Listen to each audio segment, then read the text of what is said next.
Promise বাবা, একদম সত্যি বলছি। আরে তাড়াতাড়ি করো, বিয়ের আর মাত্র 20 দিন বাকি। তোমাদের তো দেখছি 18 মাসে বছর।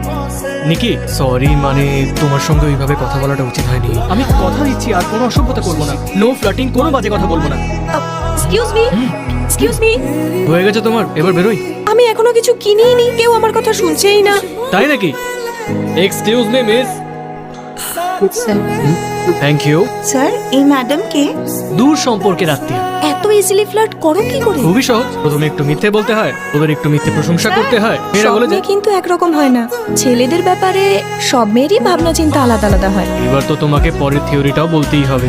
এত কি ভাবছো তুমি? আমি ভাবছি যে আমি তো শ্রী রামচন্দ্রের মতো একজন ছেলেকে খুঁজছি।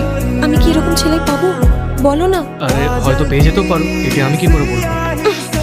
তাহলে তুমি আমাকে আইনস্টাইনের থিওরির বদলে ডোবারম্যানের থিওরি কেন শোনালে?